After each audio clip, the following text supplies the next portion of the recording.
So many a times, like when you develop a module, so you also write test for that module, to test that module. Just like we developed a module in our last project. What was the project? About creating functions. So when we created a function, we call those functions out with different values, just to check whether the function is working fine or not. Okay. But when you are deploying that functions into a production state, you do not want those tests to run. Okay. How we can avoid that? So this particular topic, this particular thing has been very difficult for me to explain to students. So I came up with a new example this time. Let's see whether it works or not.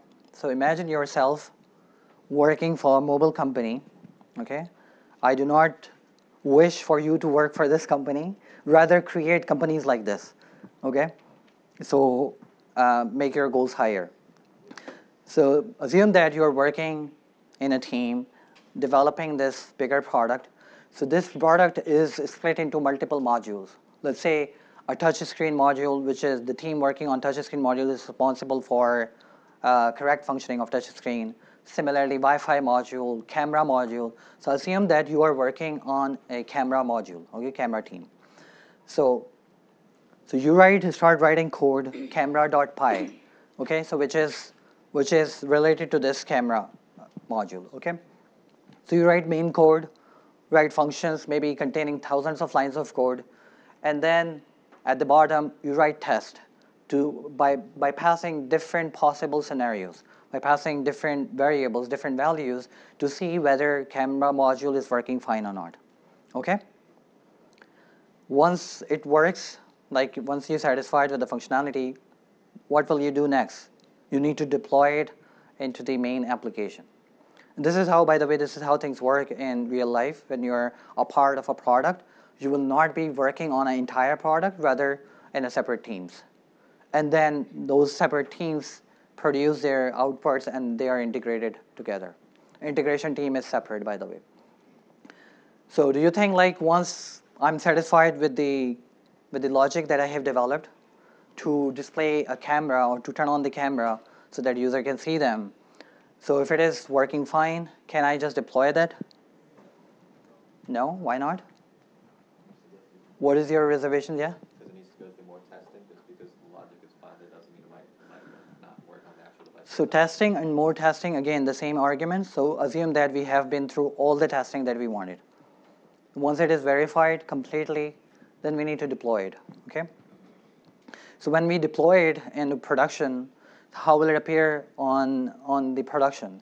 So suppose that if user turns on the camera, it will start executing whatever the functions that you have written, and it will, don't you think that it will also execute this part of the code? Which means that, look at here, when you deploy this, see, when the user, as a user, if you turn on your camera, it would look something like this. Agreed? Wow.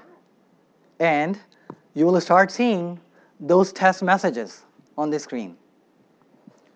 Agreed? So you do not want users, your customers, to see those tests on your screen. Okay? We want to avoid putting those. Let me shut this off. I feel awkward looking at myself. Anyway, so do you get an idea? So what is required here? What we are missing? What should we avoid? Yes? Yeah, go ahead. What we do not want the users to see, as an end customers to see. Sorry? I cannot hear. The backend code or backend test, yes, maybe you can say that because it start displaying those tests that were supposed to be displaying messages on the screen. It is actually displaying those messages on actual final product. We do not want that to happen.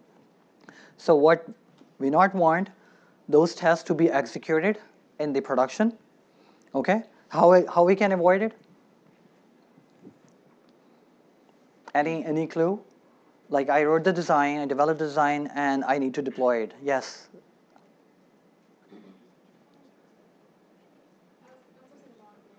So I have this design. Now I need to deploy it. How can I ensure that these tests do not run?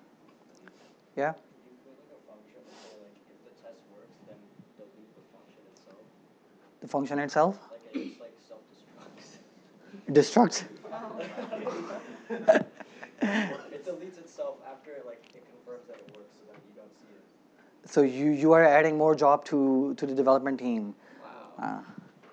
What other thing can you do? Yeah? So I cannot hear you.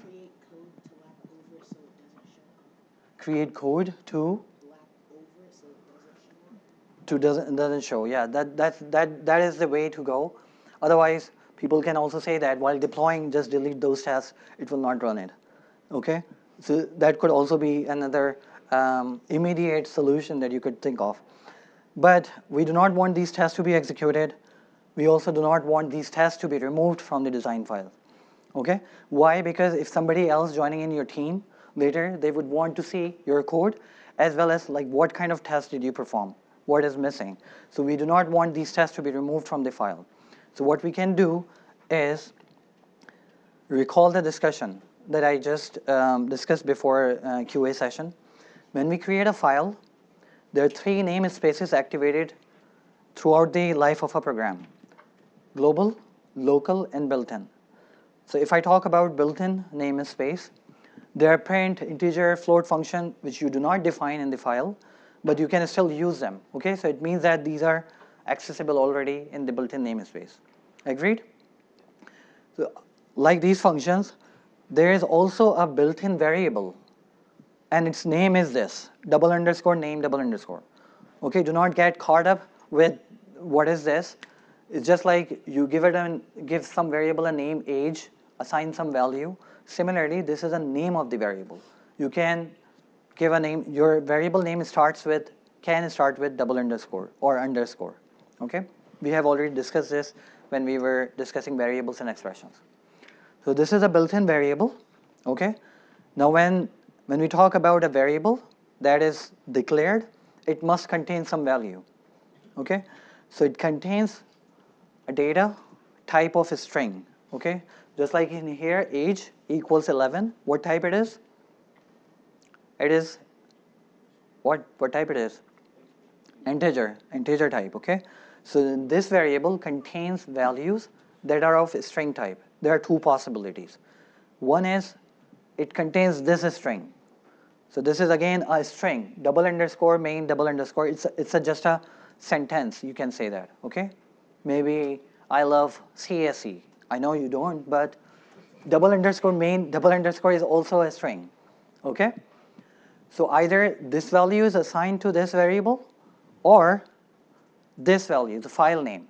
So in this particular example, the file name here is, sorry, before I talk about that, so what are those scenarios when these values are assigned to these variables? When I'm running this module directly using by Python or writing camera.py, the file name, which means that I'm running this file directly. So this value will be assigned to this variable automatically behind the scene. You do not need to worry about anything, but you should know what this variable contains. Okay? If I import this module into my production application, my parent module, then this variable will contain the actual file name assigned to this file. So in this example, the file name is camera. So this variable will then contain camera when this module is imported into another module, imported into my parent or the main module, which contains all the applications, all the different modules, maybe a bigger mobile module. Okay? So now we have this code written. I can utilize this fact to make a comparison and run these tests depending on the condition. I can use this, let's say, if double underscore name double underscore equal what? What should I compare it with? I want to run these tests only when I'm running this module directly. I do not want these tests to run when I put them in the production state. What do you think should be a condition? I know that there should be a condition here which should run this block of code only when the condition satisfy. What will I write? I have already explained this entire thing. It's in front of you. All the hints are in front of you.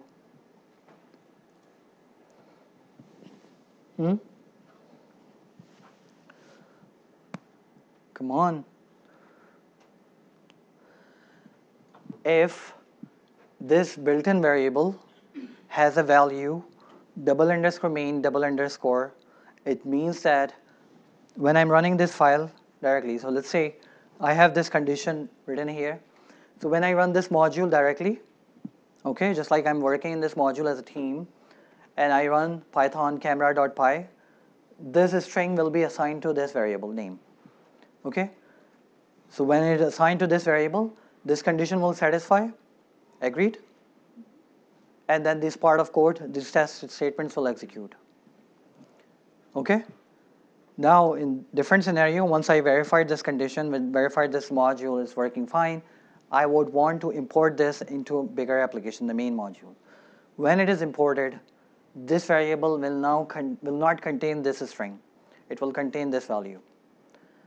So in that condition, when Python, this module is imported, this particular condition will not satisfy. When it will not satisfy, although the tests are written, but no test will execute. Okay? Understand?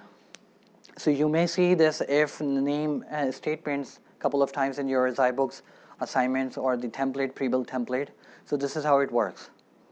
So I have always found this difficult to understand. I don't know whether I'm able to succeed it this time or not to convey the idea of how it works. But yeah, so variable name contains this string when a module is directly executed, as like you are working in a team and you are testing it out.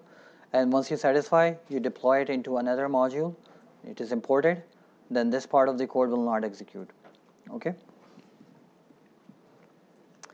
Okay, so last slide for today. A module file name, just a reminder. Module file name should end with .py. Otherwise, the interpreter will not be able to identify whether you are trying to run Python file or Microsoft Word file or Excel file. So it should be appended with .py. While importing another module, again just a reminder, you do not need to write the py extension in the name of the imported module. Good practice is place imported statements at the top of a file. Reader can quickly identify the module. So for example, you're developing a project. You will end up developing a project in the end of this course. You will be using some external libraries. Hold on, please. We have 2 minutes. Hold on. So you will end up using some built-in, some external libraries, open source libraries. So when you open that code, they will have the imported statements written at the top. So by looking at the few first lines, you will identify that what this code is depending on. So if that code is using some other external libraries, you need to have them installed first before you can actually execute it. So there are generally referred as dependencies. So the dependencies is also a term that is used frequently in this domain. So it will help you identify what are the dependencies to run this code so you can have it installed. Otherwise, there is no restriction where you can declare the imported statement in your code. All right. Thank you very much, and I'll see you next week.